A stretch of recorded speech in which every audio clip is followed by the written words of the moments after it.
मनुष्य अपने भाग्य का निर्माता आप है। गुरुदेव लिखते हैं भाग्य क्या होता है, छोटी सी बात है, भाग्य क्या होता है। तो हमें लगता है भाग्य और भगवान वहीं से शुरू हो जाते हैं जहाँ से अपने समझ का दायरा समाप्त हो जाता है। जो हम नहीं समझ पाते वो ये कह देते हैं कि हमारे भाग्य में लिखा था, ये भाग्य के नाते हो रहा था, ये भगवान ने किया है। तो भाग्य और भगवान दोनों उसी दायरे से शुरू हो जाता है जिसके बारे में अपनी कोई समझ नहीं है, जहाँ तक मेरा मानना है। छोटा सा है कि अब मनुष्य अपने भाग्य का निर्माता, जो कुछ घट करके आपके साथ आ रहा है, अच्छा हो बुरा हो, वो सब उसके सारे जिम्मेदार आप हैं। बाकी सब सहयोगी, भगवान सहयोगी है, संसार सहयोगी है, उसकी दुनिया सहयोगी है, गुरु सहयोगी है, आपके संबंध वाले सहयोगी हैं, प्रकृति सहयोगी है। सहयोग सब मिलके कर रही है, पर बनाया सब कुछ आपका हुआ है। छोटे छोटे उदाहरण के माध्यम से एक बात आपको समझ में आ जाएगी। समझिए किस प्रकार से लोग कहते हैं कि मनुष्य अपने भाग्य का निर्माता है। तो आपने देखा होगा, गुरुदेव भी बार बार लिखते हैं, हम सब भी विचार करते हैं, मनुष्य जैसा विचार करता है उसके मन में जैसे जैसे विचार चलते रहते हैं और परिपक्व होते रहते हैं, उस हिसाब से उसके कार्य भी बन पड़ते हैं। जैसा विचार वैसा कर्म वैसी गति, तो बराबर चलता रहता है। तो जो हम सोचते हैं उसी के आधार पर काम करते हैं। तो जो अंदर सोचे रहेंगे वही करेंगे। कोई देखते ही देखते रातों रात अमीर हो जाता है, कोई देखते देखते महामानव बन जाता है, कोई देखते देखते बहुत बड़ा साहित्यकार हो जाता है, कोई देखते देखते बहुत बड़ा अधिकारी हो जाता है, बहुत बड़ा लीडर हो जाता है, देखते देखते राष्ट्र आज़ाद हो गया, देखते देखते नवयुग आ रहा है, देखते देखते देखते खराब युग चला जाएगा। इसके पीछे ऐसा नहीं कि तुरंत हो जाए, लंबे समय तक विचार उसी क्षेत्र में रमता रहता है, रमता रहता है, रमता रहता है। जब वो परिपक्व हो जाता है तो प्रकृति वो पूरा करने में सहयोग देने व्यक्ति हो बात पूरी हो जाती है। तो रहस्यमयी सेंटेंस है, इसकी बुद्धि सुलझानी पड़ेगी तो समझ में आएगा। बहुत सारे कार्य तो स्पष्ट है कि हमने किया था इसीलिए हुआ। मेरा मन था कि आप मैं कोचिंग जाऊँ, आया। मेरा मन था मैं पढ़ूँ, पढ़ रहा हूँ। छोटी छोटी बात। मेरा मन कर रहा था कि मैं चाय पीऊँगा, पैसा खर्चा किया, चाय की व्यवस्था करी, चाय पी। मेरा मन कर रहा था ये कपड़े लूँगा, कपड़े लिए। छोटी छोटी बात तो समझ में आती है, पर बहुत सारी घटनाएं ऐसी आ जाती हैं, एक्सीडेंटल घटना, किसी के साथ कोई दुर्घटना घट गई, जिन्हें आप परीक्षा बोल देते हो, परीक्षा, दुखद घटना, ट्रेजिक प्रॉब्लम आ जाती है बहुत सारा। कोई भी दुखद घटना हो, एकाएक किसी को कोई उपलब्धि मिल जाए, ये सब की बारीकियाँ क्या है, समझें उन बाई। वैसे हमारे भीतर मन में, हृदय में जो इच्छा उठती है, एक तरंग का रूप लेती है, और तरंग जब बाहर निकलती है तो प्रकृति में फैल जाती है। और जैसी इच्छा होती है प्रकृति सहयोग करके वैसी व्यवस्था बांध देती है और भविष्य में वो घट जाता है। रिपीट करता हूँ, हृदय में और मस्तिष्क में कोई इच्छा उठी, भाव गहरा है, इच्छा गहरी है, उठती है और बहुत देर से उठने लगती है, कई दिन तक जारी रहता है। तो प्रकृति में उसकी तरंगें निकलती हैं, निकल करके प्रकृति सहयोग करके ऐसी व्यवस्था आपके सामने, ऐसी परिस्थिति बना देती है और वही घटना घट के सामने चली आती है। आपका हृदय, आपका मन बिल्कुल उपजाऊ भूमि की तरह है, भूमि की तरह। उपजाऊ भी हो सकता है, बंजर भी हो सकता है। इस हिसाब से आप समझें जैसे कि आपके यहाँ जो खेत है, अगर इसकी आप निरा दिए, गुड़ाई कर दिए, निराई कर दिए, सींच दिए, भूमि को उर्वर बना दिए, मुलायम बना दिए, खाद पानी दे दिए, अब जब आप इसमें बीज डाल देंगे तो प्रकृति सहयोग करेगी। जून में मान लिया आपने बीज डाल दिया, भूल गए डाल के, प्रकृति सहयोग करेगी। जुलाई में, अगस्त में मौसम बनेगा, बारिश होगी, समय आएगा, 5-6 माह हो जाएगा। अगर आप भूल गए तो भूल गए, तमाम सारा बीज आपने बोया था, बड़े होकर के घास पात हो गया, कीमती बीज रहा होगा तो पौधे लग गया, वृक्ष लग गया, फूल लग गया, आपने बोया था तो हो गया। अब आप भूल गए कि मैंने बीज डाला था, प्रकृति ने सहयोग किया, ये सब आपके दिमाग में नहीं चल रहा है। पर आपके सामने पूरा पूरा वृक्ष खड़ा है। बबूल का बोया रहा होगा तो कांटा खड़ा है, कोई फल का बोया रहा होगा तो फल तैयार है, फूल तो फूल। यही स्थिति है हमारे हृदय और मन की भी, यही स्थिति है। इसमें अगर आप तमाम लोगों का मन मस्तिष्क बंजर है, वहाँ तो आप कोई बीज डालो, कोई कैसा भी मौसम हो, कुछ उगने वाला नहीं है। पर अपना मन मस्तिष्क अगर चित्त बहुत उपजाऊ हो जाता, जैसे भूमि उपजाऊ थी, बीज डाल देता हो, तो अपना मन, अपनी बुद्धि, अपने विचार, अपनी भावना, अंदर जो कुछ चित्त है वो कभी कभी उपजाऊ भी होता है। और जब उपजाऊ होता है तब उस समय कोई बीज डाला जाए तो प्रकृति का सहयोग पा करके, परमात्मा का सहयोग पा करके, वातावरण पा करके वो फलती फूलती आगे भी दिखाई पड़ता है। क्या है, थोड़ा बारीक है, समझना पड़ेगा आपको। कब कब हमारा चित्त निर्मल होता है? पहली बात तो चित्त प्रायः व्यक्ति जब दुखी होता है, अगर आप दुखी हैं, बहुत पीड़ित हैं, पीड़ा इतनी चरम तक हो गई कि जब आपके पास उसका कोई विकल्प नहीं मिल रहा है, ना कोई व्यक्ति सुलझा पा रहा है, ना अपनी बुद्धि काम कर रही है, ना किसी का मार्गदर्शन काम कर रहा है, ना प्रत्यक्ष किसी का सहयोग काम करता है, दुख की पराकाष्ठा हो गई, परमात्मा के लिए आवाज़ निकलना शुरू हो गई, प्रार्थना भीतर से फूट पड़ी। ऐसी स्थिति आती है तो चित्त पूरी तरह से उपजाऊ होता है, भीतर का मन, भीतर का हृदय, ये बिल्कुल उपजाऊ होता है। इसमें जो बीज आप डालेंगे वो कुछ दिन बाद उगाएगा, मौसम साथ देगा, प्रकृति बदलेगी, समय आएगा, थोड़े दिन बाद वो आपके सामने दिखाई पड़ेगा। एक तो दुख के दौरान, कष्ट के दौरान व्यक्ति का चित्त निर्मल होता है, एक। दूसरी, ध्यान और पूजा के दौरान जब आप ध्यान करें, भगवान की पूजा करें और मन प्रगाढ़ भगवान में लग जाए तो उस समय भी चित्त निर्मल होता है। ध्यान भगवान में लग जाए तो चित्त निर्मल होता है। उस समय भी जो आप इच्छा का बीज बो देंगे वो पूरा हो जाएगा। प्रकृति उसका सहयोग करेगी, मौसम बनाएगी, वातावरण बनाएगी, परिस्थिति बनाएगी, एक दिन वो पूरा हो जाएगा। और एक तीसरा भी है कि आप निष्काम सेवा करें, गुरु की सेवा करें, समाज की सेवा करें। निष्काम सेवा करने के लिए आप निकल पड़े। वृक्ष लगाते हैं, पौधे बांटते हैं, किसी को रोटी देते हैं, किसी को कपड़े देते हैं, किसी का फीस देते हैं, किसी की जो ज़रूरत पड़ती है उसे पूरा करते हैं, दर्द होता है तो बनाने की कोशिश करते हैं। निष्काम सेवा करने निकल जाएंगे तब भी आपका चित्त निर्मल है। उस समय जो भावना करेंगे तब वो भी बीज के रूप में पड़ जाएगा। तो अपना मन, अपनी हृदय, अपना चित्त जब उपजाऊ हो जाता है तब उसमें इच्छा का बीज डालेंगे तो वह पूरा हो जाएगा। समझें आप? दोबारा आप समझें इसको। तीन ऐसी कंडीशन हैं, 3 दशाएं हैं जब भीतर का चित्त बिल्कुल पूरी तरह से निर्मल हो जाता है, उपजाऊ हो जाता है। कौन सा? दुख और कष्ट का। आपको पराकाष्ठा अगर दुख की हो जाए, आपको कष्ट की, तो चित्त निर्मल रहता है। उसमें अगर कोई इच्छा करेंगे तो वो पूरा हो जाएगा। कोई व्यक्ति बहुत पीड़ित कर रहा हो, बहुत पीड़ित कर रहा हो, अंदर चेतना तक आपको दुखी कर दिया हो, अब कोई विकल्प नहीं है, और गलती से आपके भीतर ये चाह आई कि वो नहीं रहे, वो बर्बाद हो जाए, वो जेल में चला जाए, वो बीमार हो जाए, तो कुछ समय बाद आप क्या देखेंगे कि उसकी स्थिति बिल्कुल वैसे हो जाएगी। प्रकृति वैसी व्यवस्था बांध देगी और उसका उस दशा में जाना तय है। किसी व्यक्ति के लिए जब कोई व्यक्ति बहुत दुखी हो जाता है और उसको दुख देख करके अपनी अंतरात्मा भी दुखी हो जाती है, अपने पास कोई विकल्प नहीं है, तो अपना चित्त उस समय निर्मल हो जाता है, प्रार्थना फूट पड़ती है। तो अपने अंदर इच्छा का बीज जो होता है कि वो ठीक हो जाए, उसका भविष्य उज्ज्वल हो जाए, कोई और बात हो जाए, तो ऐसी प्रकृति व्यवस्था बांध करके वो काम कर देती है।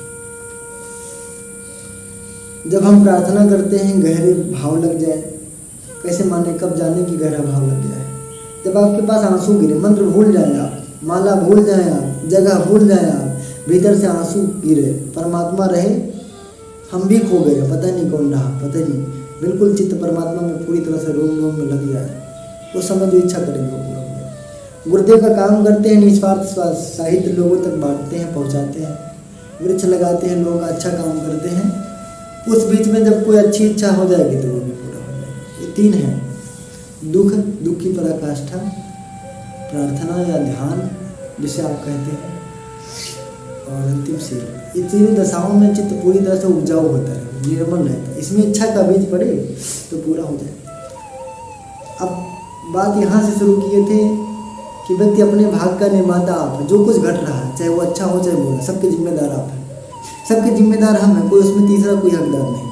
तीसरा की ओर सहयोगी भर है हमारी इच्छाओं की पूर्ति के लिए, बाकी सब जिम्मेदार हम हैं। बचपन से देखिए, आप कल्पना करके देखिए, अगर आप आज 12th में पढ़ रहे होंगे, BA कर रहे होंगे, तो बचपन में इच्छा रहती है काश मैं भी बाजार जाता, इच्छा रहती है बचपन में, काश मेरे पास खिलौने होते, मैं भी काश बड़ा होकर 10th में चला जाता है। किसी को देखते हैं लालच आ जाती है, और बच्चे का मन बिल्कुल पवित्र होता है। किसी को देख करके खिलौने लेते, सामान खाते, विवाह करते, बारात जाते, दुकानों से सामान खरीदते, गिफ्ट पाते, देख करके मन में एक इच्छा होती है। और बच्चे का निर्मल बिल्कुल होता है, तो वो मन में एक बार भाव रखता है कि ये हो जाए, वो हो जाए, 10th में मैं भी जाता। वो इच्छा थी, और धीरे धीरे इच्छा भूल गए कि मेरे अंदर कभी इच्छा आई थी। वो धीरे धीरे एक एक करके आपके सामने आ गया, एक एक करके आप 11th में चले गए, 12th में चले गए, 12th पास हो गए, BA में चले आए, नए कपड़े भी ले लिए, बारात भी गए होंगे, गिफ्ट भी पाए होंगे, आप लोग आपकी प्रशंसा भी करे होंगे, मन का काश मैं भी पढ़ाता तो पहुँच गए। अभी आप मन में हो कि पढ़ाऊँगा, तो देखना परिस्थिति आगे सामने व्यवस्था बांध के खड़ी रह जाएगी। और जब आप हमसे जुड़े हैं तो कष्ट से तो आप खाली रहे तो ये बड़ा मुश्किल है। गुरु जी का काम पकड़े हैं तो निष्काम कर्म होता ही रहेगा, हमको पकड़े हैं तो दुख रहेगा। गुरु जी का काम करेंगे तो बाधा आएगी, और दोनों मिलकर जब पीड़ा देगी तो प्रार्थना अपने निकलेगा। तो इसका मतलब यह है कि गुरुदेव से जुड़ने पर ये तीनों कंडीशन पूरी होती है। भीतर का चित्त, अंदर का मनोबल पूरी तरह से उपजाऊ होता है। उसमें जो आप इच्छाएं रखेंगे वो पूरा होना स्वाभाविक है। भविष्य में हो सकता है भूल जाए, वो सोच करके हम नहीं कह सकते। बहुत सारे लोगों का एक्सीडेंट हो गया, टूट गया पैर, हाथ पांव टूट गया, ये हो गया वो गया। ये मुझे भी थोड़ा मजाक में हंसी भी आती है, पर ये भाव मन में कभी कभी आता है लोगों के। कभी कभी ये भाव रेपुटेशन बनाने के चक्कर में भाव आ जाता है, काश मेरा पैर टूट जाता, मैं अस्पताल में होता, लोग हमसे मिलने आते, बड़ा अच्छा लगता है। और जब भूल गए इच्छा करके, एक भावुकता थी अंदर, मन में पवित्रता थी, काश ऐसा होता कि हमारा पैर टूट जाता, बीमार हो जाते, हम बिस्तर पर पड़े रहते, लोग हमसे मिलने आते। गहरी इच्छा हो गई आपकी, अब करके आप इच्छा भूल गए, आपको लगा मैंने कल पकड़ा कि यार ये चलो हो गया होगा। पर उस समय जब आपने इच्छा करी तो पूरी गंभीरता रही, और गंभीरता की किरणें जब निकली तो प्रकृति ने पूरी परिस्थिति आपके सामने पैदा कर दी। तब आप बिस्तर पे हो तो कहते देवा सब ठीक नहीं कर पाते, क्या करें? आपने जो आह्वान किया क्या करें, और क्या किया जाए? उसमें कौन सा टेबलेट काम करेगा? अभी आप लोग हमारे यहाँ नहीं आते हो, मैं डरता इसीलिए हूँ। अभी दीदी से बात नहीं हुई तो हमको दुख है। कारण ये है कि दुख है उनको, गुरुदेव का काम भी आप लोग करते हैं, चित्त निर्मल है। एक आध बार भी गहरे से भाव आ जाए कि हम नहीं आना चाहते, तो फिर मैं मैनेज करते करते थक जाऊँगा, आप भी विचार करते करते थक जाएंगे, फिर सारा दोस्त हमको देख चले जाएंगे, मान लेंगे आप होगा। देवा सर की गलती है। हमने कहा ना, बार बार ये भी कहा था, कोचिंग में पढ़ा रहा हूँ तब से ये बात बोल रहा हूँ कि आप यहाँ पे एंट्री कर गए, सोच विचार करके इच्छाएं रखना, क्योंकि शायद कोई ऐसी रहे जो अधूरी रहे, लेट लपेट कुछ हो जाए। उनका भी गुड़ के जी रहे थे का देवा सर के पास आ तो गए, कोई अंतर लग रहा है? वहाँ फ़ोन से जिस तरह बात करते थे वहाँ भी बात कर दी, यहाँ भी ऐसे बात करते हैं। हमने 100 बार कर दिया, ना हमारे कोई कपड़ों में ज़्यादा अंतर रहेगा, ना हमारे बात और व्यवहार में। अब वहाँ रहे तो क्या हुआ, यहाँ रहे तो क्या हुआ, विकास भी वही रहेगा। पर इच्छा थी कि मैं रहूँगा तो रहिए, चली रहिए। अब नहीं सर रोकते हैं, जहाँ आप मेरे घर तक भी नहीं आ पाते थे वहाँ कहाँ रोका कोई, भेज दिया खबर में भेज दिया, आज कहा हूँ कल शाम को आगे पहुँच गए। प्रकृति ने पूरी व्यवस्था करी, चले आए। अब आप कोई चीज़ आपको बुरा लगे चुकी हो तो डांट पड़ेगी, कभी पाओगे डांटूंगा, बहुत ज़्यादा कभी मार दूँ, ये भी पता नहीं है। कभी जैसे दादा होगा तो पास में रहेंगे तो हो सकता खटर पटर भी हो जाए। अब कभी आप खटर पटर होने के चक्कर में आप ये न सो जाए या आप भूल जाए कि देवा सर हमारे निर्माण कर रहे हैं, गुरुदेव हमारे निर्माण कर रहे हैं। आपको लगे नहीं देवा सर अपने में बिजी, अपने में मैं बिजी रह करके जो निर्माण करने वाली शक्ति है गुरुदेव की, वो सूक्ष्म रूप से काम करती है। वो आपको परिस्थिति, आपकी परीक्षा वो देती रहती है, आपको बनाती और बिगाड़ती रहती है, उठाती रहती है, वो चलाती रहती है, वो अपना काम करती रहती है, उसमें कोई रोक टोक नहीं। मैं सो गया तो क्या हुआ, मैं परेशान हूँ तो क्या हुआ, मैं आपसे बोला तो क्या हुआ, कम बोला तो क्या हुआ, ज़्यादा तो वो अपना काम बराबर कर रही है। बराबर नहीं करती होती तो आज जो आप 10 रुपये का कार्यक्रम करते थे वो 10 लाख पे पहुँच नहीं जाता। 10 लोगों में करते थे वो 10,000 लोगों का कार्यक्रम आने वाला है। वो अपना कार्य जारी है, भगवान का कार्य वो रुकता नहीं है। अब उसके चक्कर में आप परेशान हो जाओ कि आपको देवा सर अवॉइड करते हैं, बस इस दुखी हो जाओ और अंदर से गहरी इच्छा हो जाए अब नहीं रहूँगा, तो तो भैया फिर जाओगे तो हम क्या करें। और दोस्त सिर्फ हमारा दोस्त, हमने एक बात कहा है, 100 बार कहा कि आपको समझ में जहाँ नहीं आएगी वहाँ तो आप हमारे ऊपर जाओगे। शायद मैं किसी सिचुएशन में निर्णय दे भी दूँ तो आपको लगेगा मैं बहाना बनाता हूँ। मैं बहाना नहीं बनाता। सही बात तो ये है, बचपन पूरी तरह से, बचपन में पूरा मन उपजाऊ रहता है, इच्छाएं भीतर की।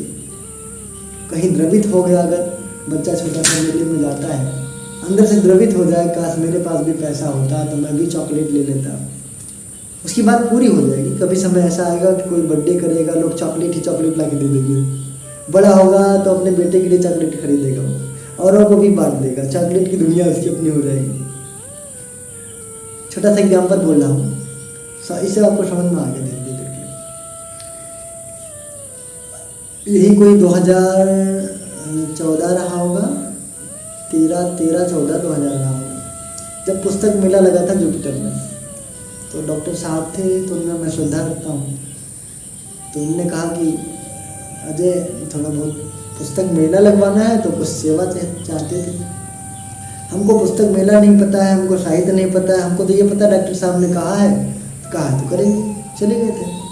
अब कम से कम हज़ारों की संख्या में गाड़ी से उतार करके सेट करना था किताब। हम 30-35 लोगों को ले गए थे, सब सेट करवाए, खुद भी मेहनत की पूरा। और जब किताबें खूब लग गई, ये पता लगा पुस्तक मेला है, इसमें किताबों को लोग खरीदेंगे भी, हम भी खरीद सकते हैं। तो जेब में 10 रुपये थे, तो देखा तो सारी किताब देख करके लालच आता है। पढ़ने लगो भले वो बना जाए, पर देख करके लेने का मन करता है, टाइटल ही देख के अच्छा लगता है। एक 6 रुपये की, एक 4 रुपये की किताब दो थी, हमने लिया। 10 ही रुपये थे जेब में, बाकी सब देखने में अच्छा लगे। तो मेरा जो है पुस्तक मेले में चलते चलते और पुस्तक की टाइटल पढ़ते भीतर दर्द का भाव आ गया, आंसू तक निकल आए। काश मेरे पास भी पैसे होते। पुस्तक तो हमने मिलकर सेट करी है, पर जब खरीदने की बारी आई तो मेरे पास पैसे नहीं। काश मेरे पास पैसे होते तो मैं ढेर सारी किताब ले लेता, पढ़ता। 2014-2013 की घटना है। और गुरुदेव से जोड़ने का क्रम बना 16-17 में आसपास। आज किताब देख लीजिए, बिस्तर उठाइए, चाहे कुर्सी उठाइए, चाहे टेबल उठाइए, चाहे कमरे में जाइए, चाहे छत पे जाइए, चाहे टाड़ पे देखिए, चाहे पूजा स्थल पर देखिए, चाहे किचन में देखिए, जहाँ निगाह डाले वहीं गुरुदेव की किताब। इतनी संख्या है कि आप बांटते रह जाते हैं, कोई ना कोई फिर से लाके ले जाता है। भरी गया किताबों की ज़िंदगी अंतिम सांस तक बनी रहेगी। ये प्राण जाएगा तब किताब जाएगी, वो किताब नहीं जाएगी, किताब तो घर में बनी रहेगी, प्राण भले चले जाएगी। इच्छा गहरी होगी तो सहयोग करती है प्रकृति पूरी तरह से, आपको उसमें बंद कर देती। मन रहा होगा, कहते कि आपको क्या चाहते हैं, आप गुरुदेव से क्या चाहिए आपको, तो आपने कहा था सर हम भगवान का काम करना चाहते हैं। गुरुदेव काम खूब करें। अभी आपकी आंखें शायद नहीं खुली, अभी आपको डाउट लगता होगा कि शायद अभी गड़बड़ न हो जाए, शायद गलत। तुम ऐसे गिरते पड़ते रहोगे, उठते रहोगे, चलते रहोगे, है ना। संग्राम जिंदगी है, लड़ना हमें पड़ेगा, जो लड़ नहीं सकेगा आगे नहीं बढ़ेगा। तो लड़ाई जारी रहेगी।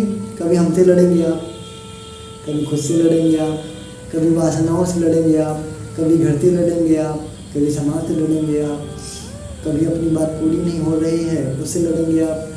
कुछ ना कुछ लड़ाई छोटी मोटी चलती रहेगी और कर्म अपनी जगह गतिशील रहेगा। आप रूठे, ये नहीं आए, मैं नहीं आया, मैं दुखी, सारी बातें अपनी जगह ठीक है, पर गुरुदेव के काम की गति क्या है। यहाँ सुबह शाम यज्ञ आप कराते हैं, हर 2 घंटे, शाम को 2 घंटे साहित्य बांटने जाता हूँ। लगातार 9 दिन तक, 10 दिन तक यज्ञ करवाया पूजा ने। 21 यज्ञ का वो संकल्प ले लिए, 21 हम पिछले साल तक 51 ही था टोटल। उसकी अपनी गति है। अगली 2 माह में 5-7 हज़ार लोगों का कार्यक्रम आपके सामने आ रहा है, बड़ा स्वरूप आ रहा है। तो उसकी गति अपनी जगह है, लड़ाई अपनी जगह है, गति उसकी अपनी जगह, वो चलता रहे। ठीक है। बहुत आवश्यक ये है कि हम अपने भाग्य के निर्माता आप हैं। कुछ तो हम जानते हैं, जिन चीज़ों को हम, जैसे पता लगा 1 में गए, फर्स्ट में पढ़े, सेकंड में पढ़े, 10th में पढ़े, तो आप पढ़ रहे हैं, पढ़ करके नौकरी पा जाएंगे, तो आप कह सकते हैं कि मैंने पढ़ा था, मैं नौकरी पाया। नौकरी के लिए मैं अपने भाग्य का निर्माता हूँ, है ना। मैं आपसे रूठ जाऊँ और फिर मैं कह दूँ इसके जिम्मेदार आप हो, तो शायद आपको विश्वास नहीं पड़े कि मैं ही जिम्मेदार हूँ उसके लिए। मेरी इच्छा थी काश मुझे भी सब्जी डांटते, बताइए, काश मुझे भी डांटते, सब्जी इच्छा थी, काश मुझे भी मार देते सब्जी, काश मुझे भी करीबी मान के डांट देते। अभी मैं डांट देता आपको बुरा लग जाए। कभी गंभीरता में इच्छा नहीं होगी ना, घरेलू बन के सर जी कर रहे हैं तो घरेलू बन के तो घरेलू में आपको बुरा लगता है। या आप घरेलू की तरह बैठे हैं तो आपकी इच्छा थी, इसमें आपकी योजना नहीं होगी। और यदि आप मेरे पास कुछ दिन के लिए नहीं आते तो कल्पना करिए, नहीं जाऊंगा तो क्या करूँगी, हम क्या करें उसमें। आप गहरे से इच्छा करते हो, परिस्थिति वैसी खड़ी हो जाती है, मुझे भी परेशानी खड़ी हो जाती है, मैं भी विचार करने लगता हूँ।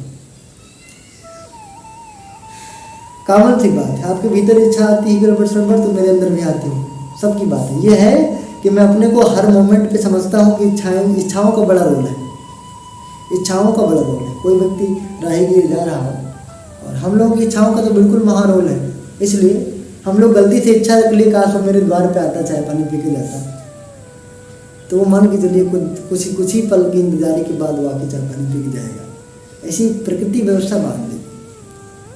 तो यदि आपका चित्त निर्मल है, पवित्र है और आप दूसरों के हित के लिए काम करते हैं, शरीर के बजाय आत्म कल्याण के लिए काम करते हैं, आप दुखों को आप झेलने के लिए तैयार हैं, परीक्षा देने के लिए तैयार हैं, तब आपके चित्त में इच्छा रूपी बीज जब पड़ेगा तो उसे वृक्ष बनता है।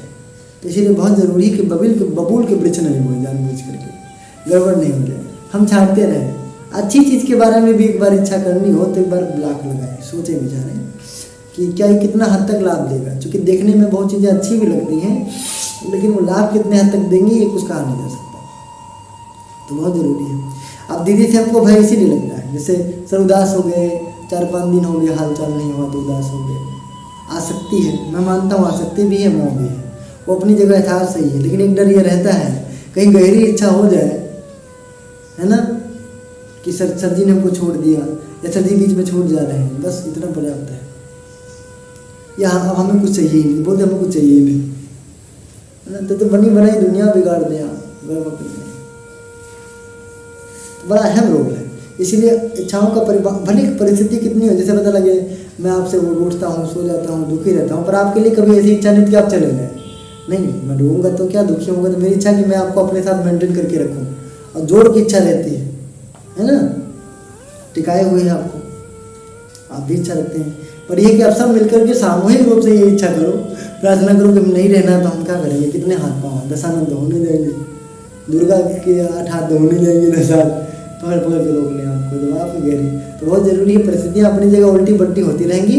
और आपने यदि हमको 4-5 साल में समझा हो और जाना हो तो ये मान के चलिए हमारा किसी से नहीं बिगड़ता तो आपसे क्यों बिगड़ेगा। हो सकता है भावनाओं और दुख भी हमारे सामने भावनाओं का है, परिस्थिति का दुख इतना हावी नहीं है कि मेरे पास कोई ऐसी परिस्थिति नहीं खड़ी है जिसके लिए मैं बहुत परेशान हूँ। मैं सिर्फ भावनाओं का दोष है, मैं सबको अपना मानता हूँ, सबको अपना मानता हूँ। अब कल दीपाली के घर गया था, शाम को पापा उनके बुलाए थे, अब दीपाली देखी तो रोने लगी और रो ही रही थी। मैं घर पे जब दुखी था तो बहुत दुखी थी, कितना दुखी थी वो, रो रही थी, बहुत दुखी थी।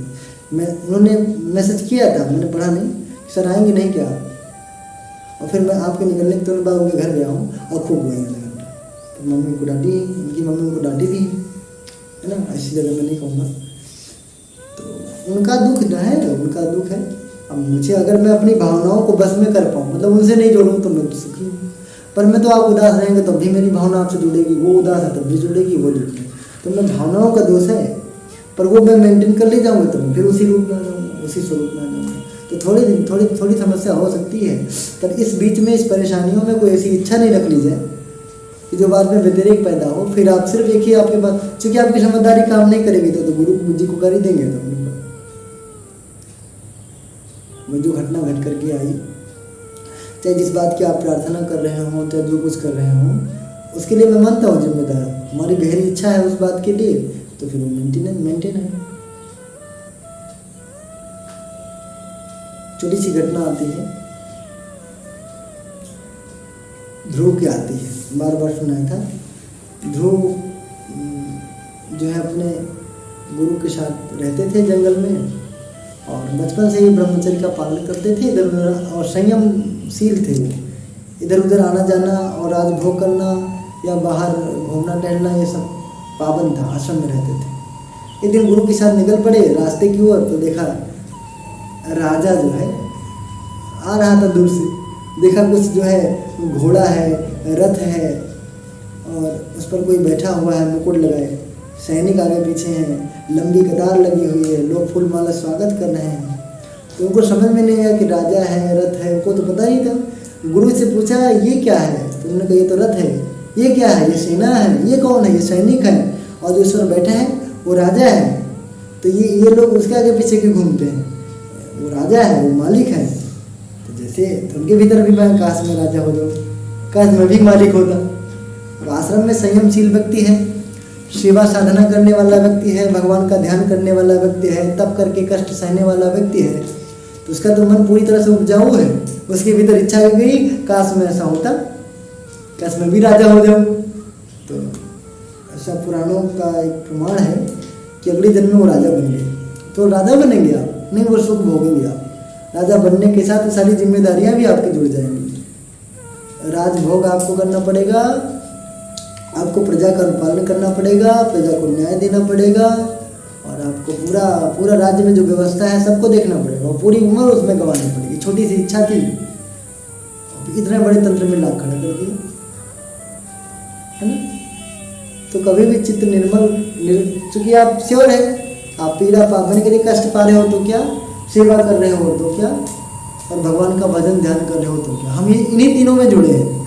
या तो गुरुदेव का जो है काम करते हैं, या तो फिर ध्यान पूजा करते हैं, और नहीं इन दोनों से बचते हैं तो फिर एक ही तो रहते हैं, दुखी रहते, पीड़ित रहते, कष्ट रहता है। इन तीनों से हम लोग बिल्कुल अलग नहीं, किसी न किसी पक्ष में 24 घंटे बने रहते हैं। अब इसके लिए कोई अच्छी ऐसी इच्छा आ जाए, गहरे से उतर जाए अंदर कि जो ठीक नहीं होना चाहिए, तो गड़बड़ हो जाए। तो बहुत ज़रूरी इच्छाओं पर प्रतिबंध लगाते रहें, हल्के से भी इच्छा फूटे दबा दें। कई बार रिपीट कर देंगे तो जैसे गहरी रेज निकली इच्छा की, प्रकृति में गई तो ऐसी परिस्थिति आपके सामने डेवलप हो जाएगी। मन आता था काम से बहुत परेशान है, इच्छा थी काश हम जो है काम को करते, कुलदेव का। अब काम है तो व्यस्तता होगी इतनी ज़्यादा, शांति कुंज से टोलियाँ आ रही हैं अयोध्या बेटियों को प्रशिक्षण देने के लिए, वहाँ भी हमको 5 दिन 6 दिन रहना चाहिए, कुछ लोगों को ले जाना चाहिए। पर हमको टीजीटी का एग्ज़ाम भी देना है, और जो यहाँ संकल्प यज्ञों का है वो भी करना है, स्कूल भी जाना है, टीचर शॉर्टेज है वहाँ, और यहाँ के वातावरण को संतुलित करना है, और परिवार भी देखना है। व्यस्तता इतनी हो गई, पर काम तो बढ़ गया, नहीं इच्छा थी काम ज़्यादा मिल, काम ज़्यादा मिल। अब इस आधार पर आप दीदी की इच्छा का मूल्यांकन कर सकते हो। अगर एक धारा में उनकी इच्छा नहीं होगी, उन्हें जाना है तो जाना है, जुड़ना है तो जुड़ना है, तो ये मान के चलिए कि छोटी मोटी बातें पूरी होती तो वो वैज्ञानिक अगर आप निर्णय ले लें तो ठीक है। तो इन आधार पर आप कह सकते हैं कुछ चीज़ें तो अपनी बुद्धि से योजना बनाते हैं, कुछ चीज़ें माँ बाप ने शेड्यूल बना करके हमको जैसे काम करवाया, पढ़वाया, पैसे कमवाया, घर का काम करवाया, तो उन सब में जो परिणाम आया, जो उससे भाग्य बना, उसके जिम्मेदार हैं, वो हमको समझ में आता है। पर मेरा एक्सीडेंट हो गया, पाँव टूट गया, इसका नहीं समझ में आता। पर आप कभी नहीं इच्छा कर रहे हो ऐसा बताइए, है ना। लोगों को मीठा लगता है, काश में दुखी होता, अस्पताल में भर्ती होता तो लोग हमको देखने आते, है ना। सोचते अंदर मजा आता है, और जब बिस्तर पे पड़ जाते हैं तो शिकायत करने लगते हैं, गड़बड़ी हो गई। तो बहुत चीज़ें पूर्व जन्म की हैं, जो हमने कर्म किया रहा हो उसका परिणाम मिल रहा है, वो तो सामने है। लेकिन बहुत चीज़ें इसी जन्म की हैं जो अपनी इच्छा की बोई हुई है। फिर गोस्वामी तुलसीदास जी कहते हैं, जब सीता जी को आंसू गिरने लगते हैं शैतानों को देख करके, राक्षसों को, इनसे धनुष टूटा तो मैं गई राम जी से टूटे तो कुछ बात बने, तो भगवान शिव जी से प्रार्थना करती है, माँ भवानी जी से प्रार्थना करती है कि आप कृपा करें और राम जी धनुष तोड़ें ताकि उनसे हमारा विवाह हो जाए। तो वहाँ गोस्वामी तुलसीदास जी लिखते हैं, तो बार बार कहता हूँ ना, जा पर देकर सत्य सनेहु सो तहि मिले कछ सुन ले। कोमल राजकुमार, नंगे पाँव चलने वाला, बिल्कुल कोमल सुकुमार, लकड़ी भी तोड़नी हो तो हाथ में छाले पड़ जाए, और वो 10,000 हाथियों का बल रखने वाले शिव का धनुष हिला नहीं पाए, और उन कोमल हाथों से एक ही हाथ से उठा और प्रत्यंता चढ़ गई, धनुष टूट गया। प्रकृति ने सहयोग किया, परमात्मा ने सहयोग किया, धनुष टूट गया। गहरी इच्छा थी सीता की कि हमारा पति ये बने, गहरी इच्छा थी। आप कृष्ण जी की वो क्या नाम है उनकी पत्नी थी, क्या रुक्मणी की बात करिए। संकल्प लिया केवल बड़े दुखी होकर के कि मैं इनसे बोल भी नहीं पाऊंगी राजा है, तो अंदर अंदर संकल्प ले लिया कि आज से ही मेरे पुत्र, नहीं तो मैं प्राण दे दूंगी। पूरा भीतर तक भाव चला गया। अंतिम में परिस्थिति ऐसी बनी, कृष्ण भगवान स्वतः जाकर के उनको लेके आए। उनकी लड़ाई वो लड़े, उनकी लड़ाई लड़े, उनको लेके चले आए। उनके भाई को परास्त भी किया, एक दो राजा को भी मार गिराया, लेके चले आए। परिस्थिति ऐसी बनी, लेके चले आए। तो कहने का मतलब यह है कि अपने भीतर जब इच्छा रहती है तो बाद में वही वृक्ष बन जाती है। इसमें प्रकृति भी सहयोग करती है और परिस्थिति बनती है और हम लोग ऐसा करते हैं। जो कुछ आपके साथ घट रहा है उसमें टोटली के जिम्मेदार आप हैं। आपकी इच्छा अंदर से पूर्व जन्म की तपस्या ना हो, पूर्व जन्म के संस्कार ना हो, ऐसी इच्छा नहीं रखें।